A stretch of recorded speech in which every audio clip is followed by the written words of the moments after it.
from the automatic hill.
Watch it, Tony.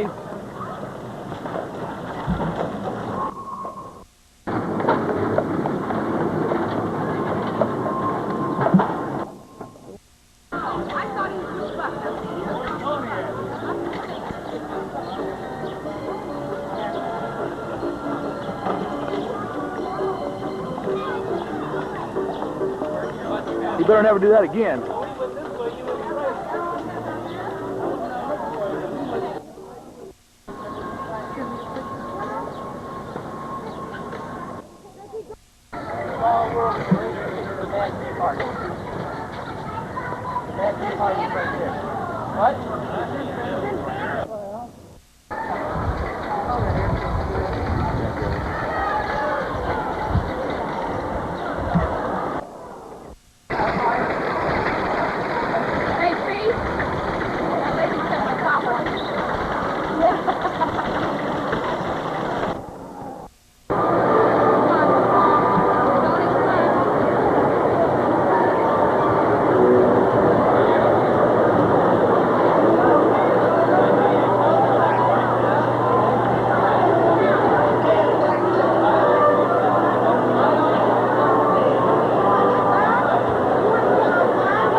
life, but different ways of saying it.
where the music comes from. Round my feet, and the whistle, and the flop, and the hole.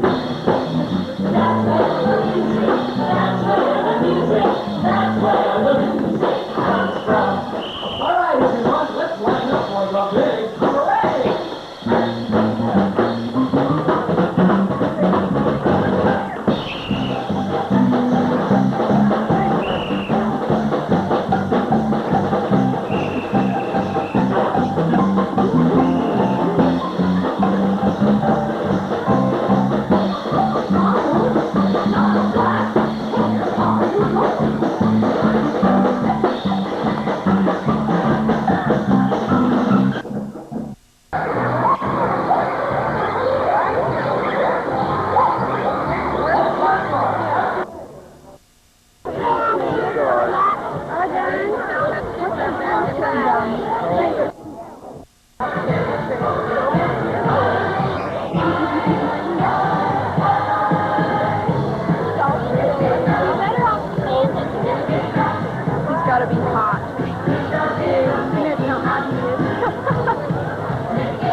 Hey, we're not waiting in line for no more rides. See what else is in Fantasyland besides the submarine, Karen.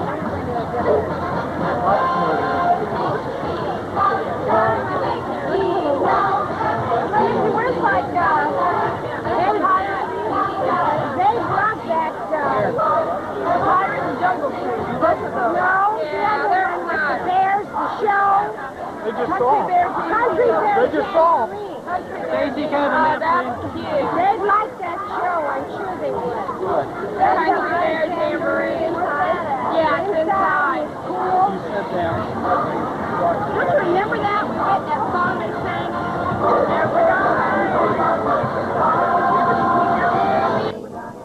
Frontierland, you guys. You got Francis, it's in Frontierland. Tom Sawyer Island, Frontierland. Big Thunder Mountain Railroad. Oh, that's Railroad. What's the Thunder Mountain? What's that? Big Thunder Mountain Railroad. What's that one line on top?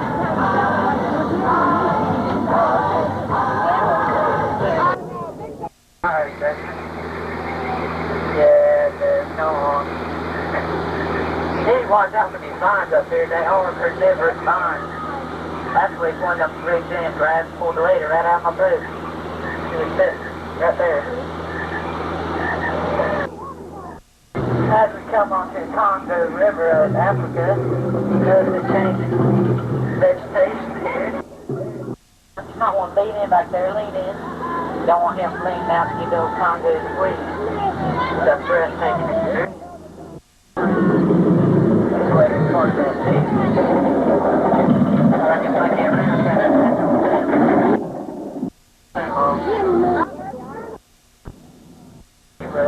and many animals come down here to water and sometimes the feed. As you see, this fire line just made a fresh kill. Got the cleanup crew and them Thunder Gorges over there waiting.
American dream. But that golden goal was not to be had without cost. It was born in adversity, tested by time, perfected and proven only after long experience and trial. This is the drama of a new concept of freedom, of the inspired code of law creating that freedom.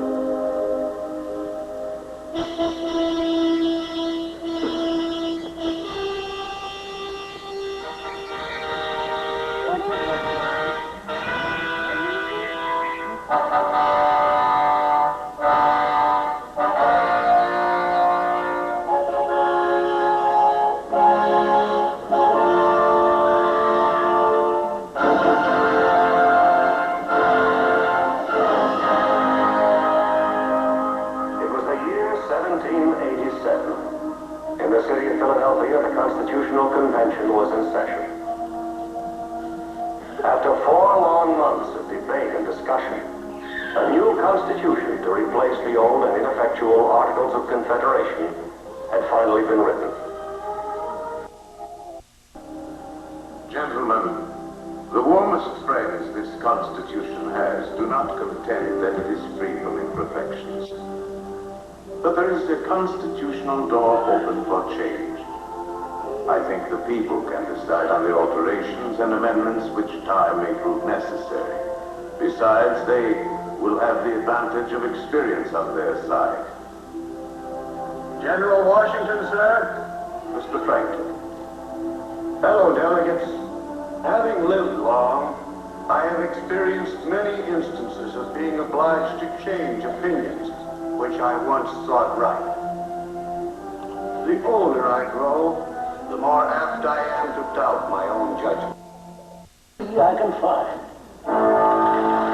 With the people behind him and Congress supporting him, Jackson stood by the Constitution. For the moment, the crisis passed, but it would come again. By 1858, the cause of sectionalism had grown stronger and much more bitter.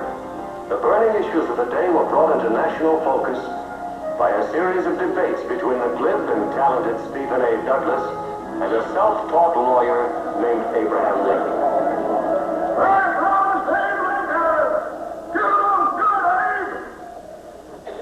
Judge Douglas says he doesn't care whether slavery is voted up or voted down.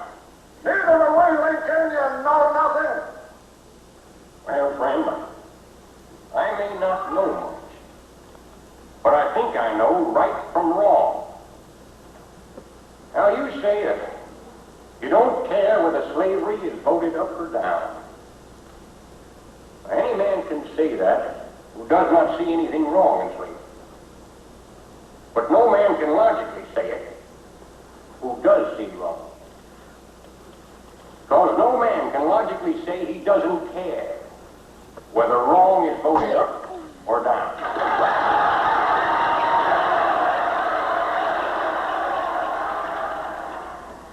I say this government cannot endure permanently half slave and half free. A house divided against itself cannot stand.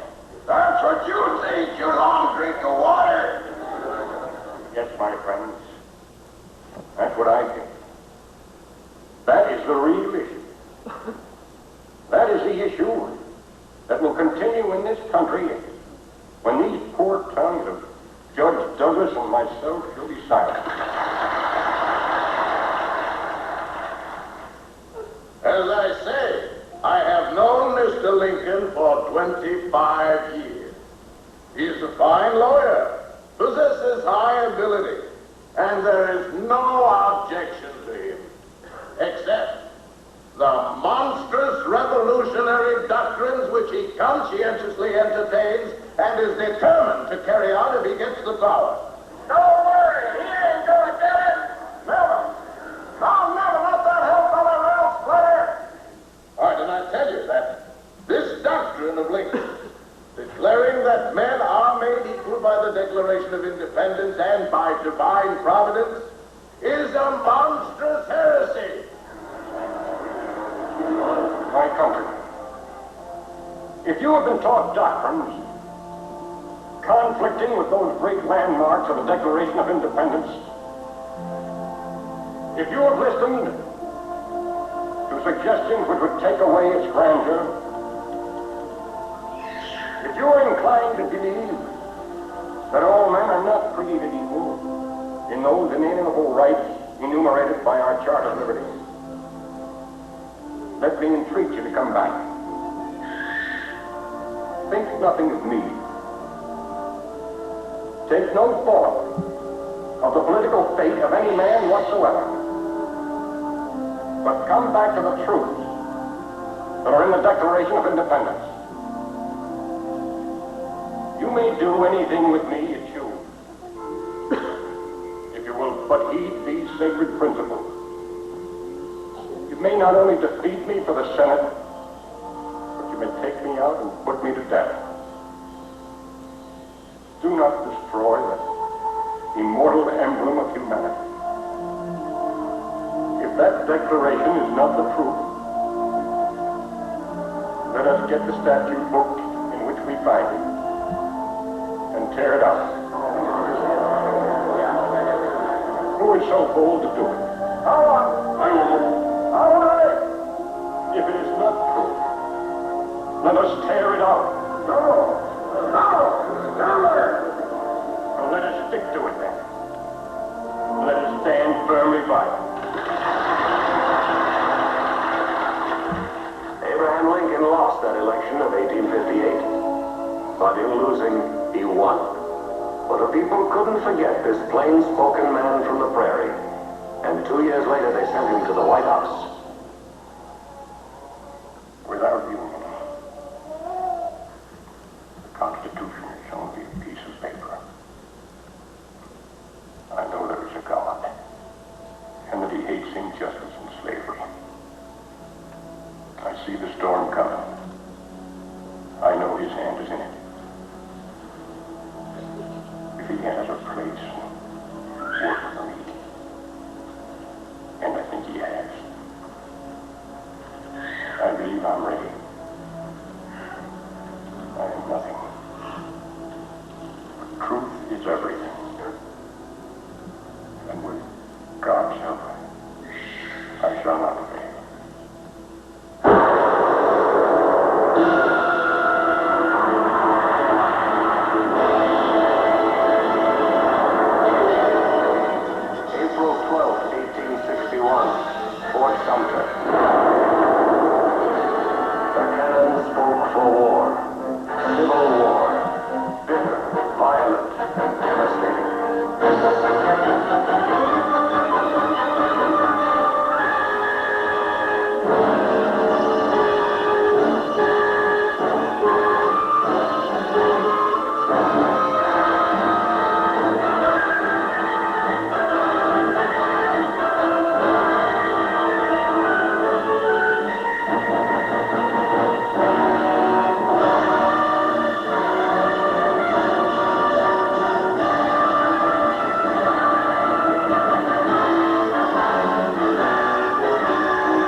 The Constitution had survived the fiery ordeal.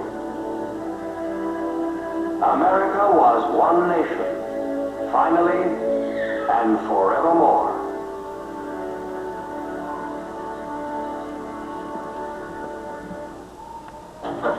In the century to follow, America would know a period of amazing achievement. A time of startling inventions, a time of unbounded creative energy. There seemed no limit to man's far-reaching horizons.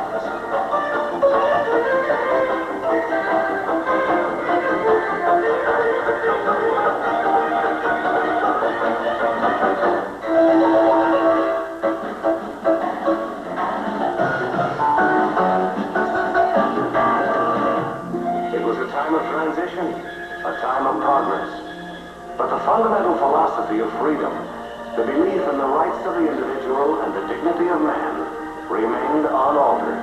The Constitution was still the rock. Under its guarantees, men were free to speak, free to worship as they pleased, free to enjoy the fruits of their labor, and free to explore new dimensions of their universe. 10, 9, 8, ignition sequence start. 6, 5, 4, they're firing. 2,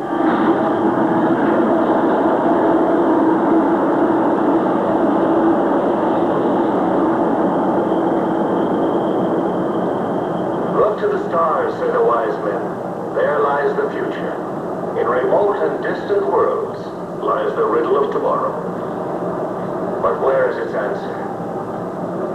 If a free world is to endure, then the principles of self-government must be perpetuated. The Constitution is the rock.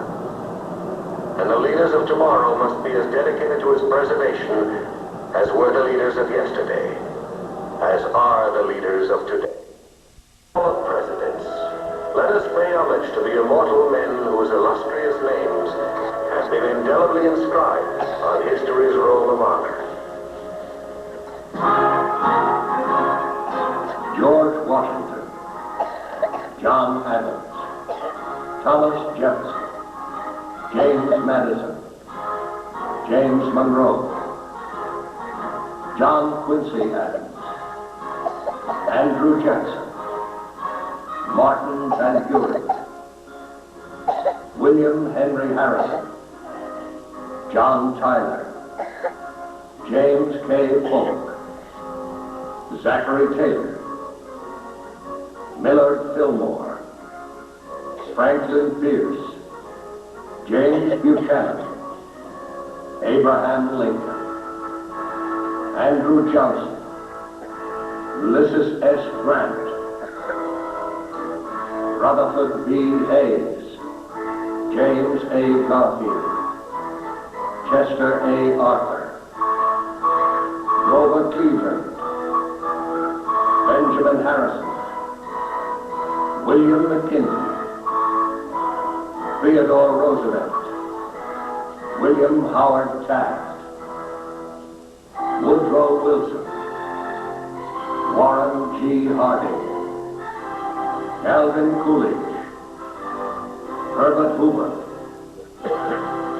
Franklin D. Roosevelt, Harry S. Truman, Dwight D. Eisenhower, John F. Kennedy, Lyndon B. Johnson, Richard M. Nixon, Gerald R. Ford, Jimmy Carter, Ronald Reagan.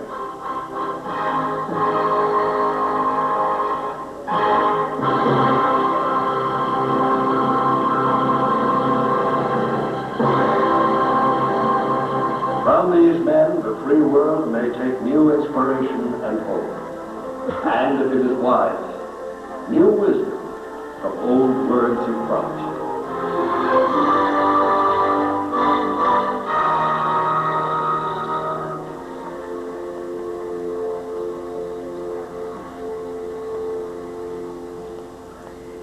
This government must be preserved in spite of the acts of any man or set of men. Nowhere in the world is presented a government of so much liberty and equality. To the humblest and poorest among us are held the highest privileges and positions. What constitutes the bulwark of our liberty and independence? It is not the frowning battlements or bristling sea coast, our army and navy. These are not our reliance against tyranny.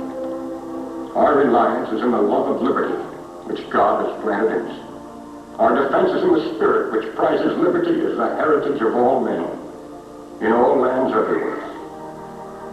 Destroy this spirit, and you have planted the seeds of despotism at your own doors. At what point shall we expect the approach of danger? By what means shall we fortify against it? Shall we expect some transatlantic giant to step the ocean and crush it in a blow? No.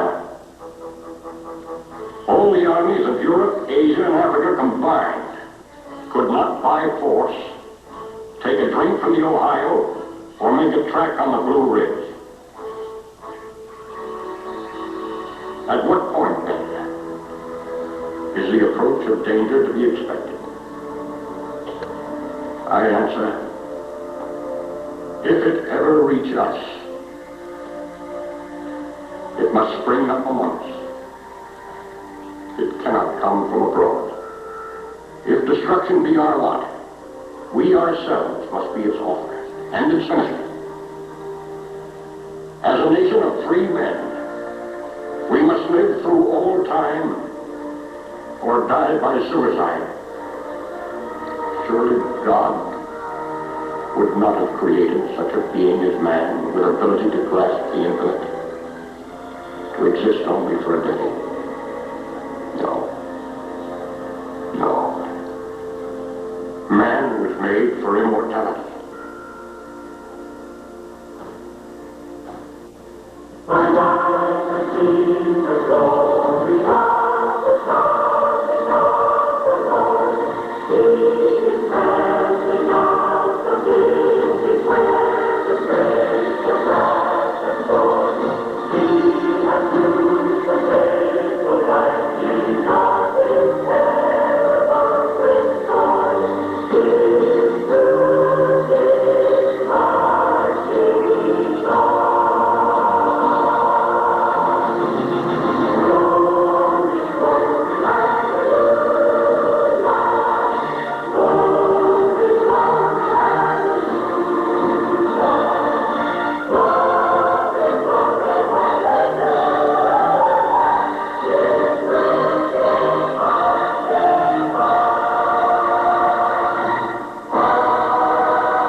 Here you see a close-up picture of a groove being melted in a stainless steel plate. Done in zero-G conditions, this imparts a quality to the metal we can't get under Earth gravity.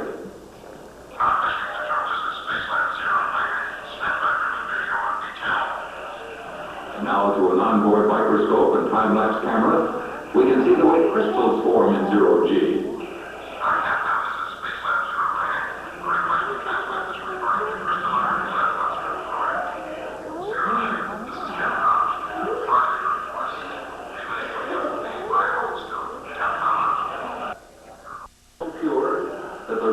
Revolutionary advances in electronics, which will benefit every one of us. In fact, they're so...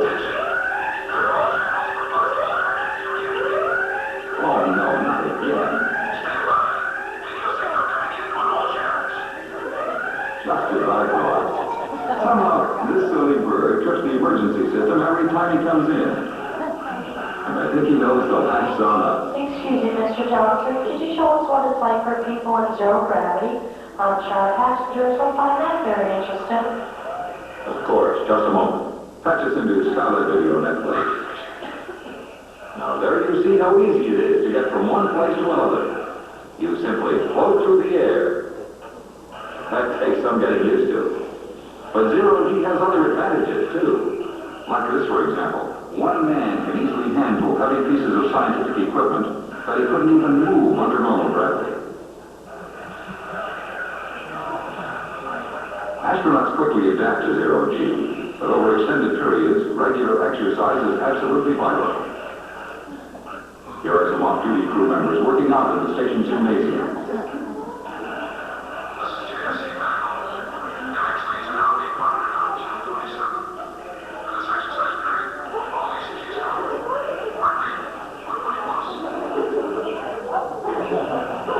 It's fun, but it isn't always as easy as it looks, as you can see.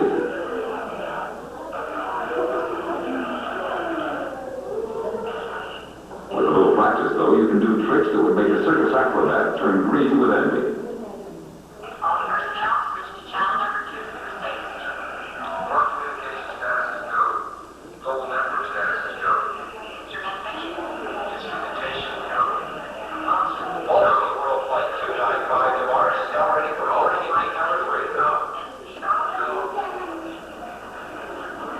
Now on the large monitor, you can see your spacecraft waiting on the launch pad. Countdown is in progress and all systems are go. Have a good flight. Thank you, Mr. Johnson, ladies and gentlemen.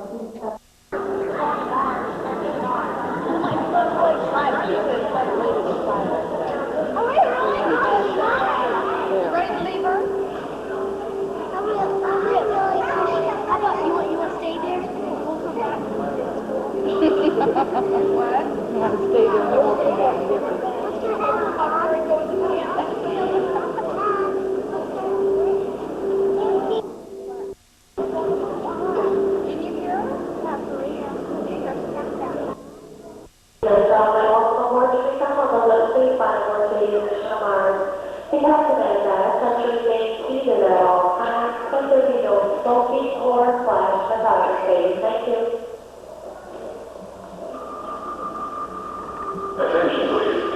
Folks, this is Third Officer Collins speaking. I'm your tour guide today, and I'll be telling you about what's going on during the trip. Right now, we're on the final countdown, and you can watch our liftoff on the lower screen of your tablet. I'll speak to you again after we're in space. Mission Control, this is Mars 205, ready for departure.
200 Roger, all the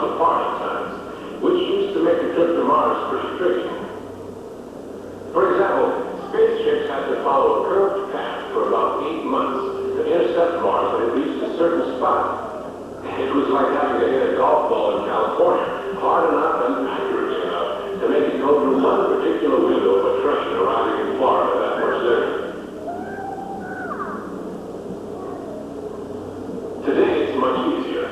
We simply launch out into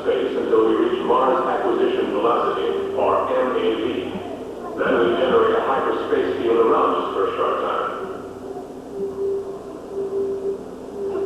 When we switch it off, our spacecraft is approaching Mars. Back in the 70s and 80s, this would have seemed like science fiction, but today it's routine. And we attention all stations, hyperspace penetration now commencing. Secure all ship operations.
Please fly with us another time. There's a lot more to see on Mars. Now, please stand by for touchdown.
Cité and Noble Notre Dame. Our pathway is one of the many graceful bridges over the Seine. An outing in the park, a favorite pastime anywhere. A child's world is a small world, and an imagination an ocean can fit into a sailboat pond quite easily, as here in the Luxembourg Gardens.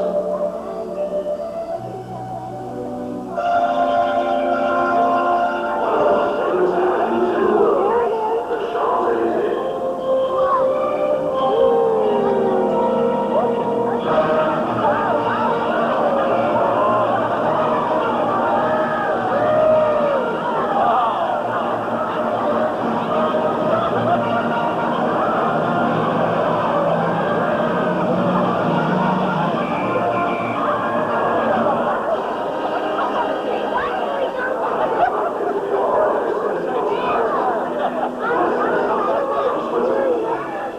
Having wonderful time, and chewing here. That's much my art. Wonderful, just wonderful. Met a wonderful girl. English name. Certainly. Look at the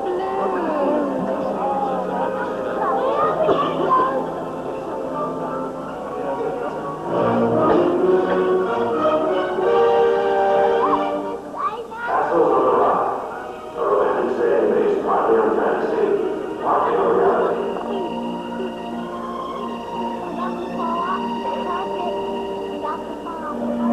Dearest reality.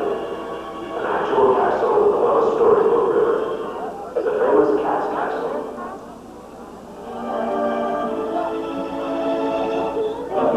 Needles from Vienna, city of the walls, cave shore and scrubs, whose magic melodies have charmed us all. Vienna is also the home of the world-famous Vienna Choir Boys.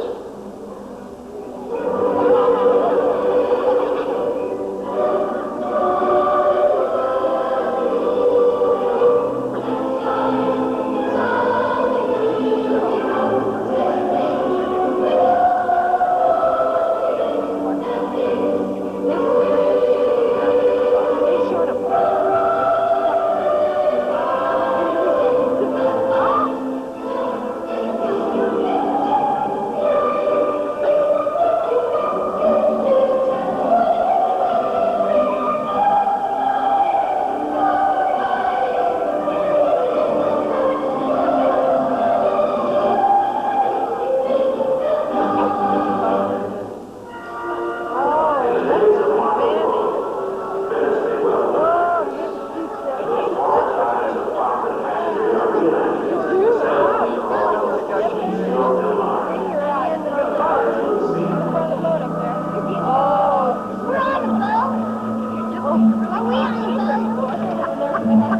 People and pigeons, a common sight in Piazza San Marco. The tourists come for the scenery, and the pigeons for the extravagant handouts. It's a rendezvous both seem to enjoy.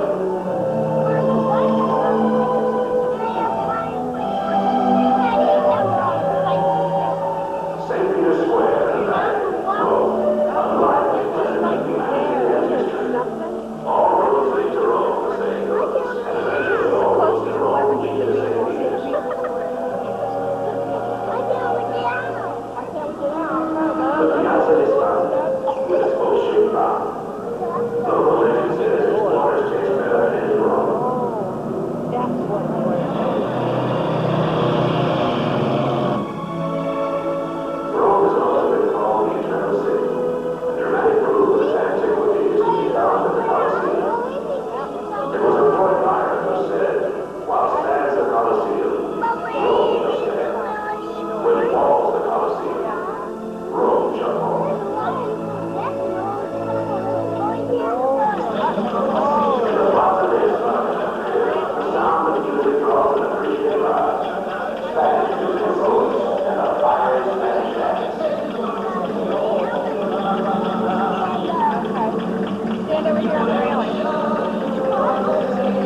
What is it, like a ball coming at you? I don't know. See these guys changing around. Where's the ball lane? The starting time there on the Blu-ray in Madrid. La Primera Pilot That's neat.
keeps Scotland the soul of Japan.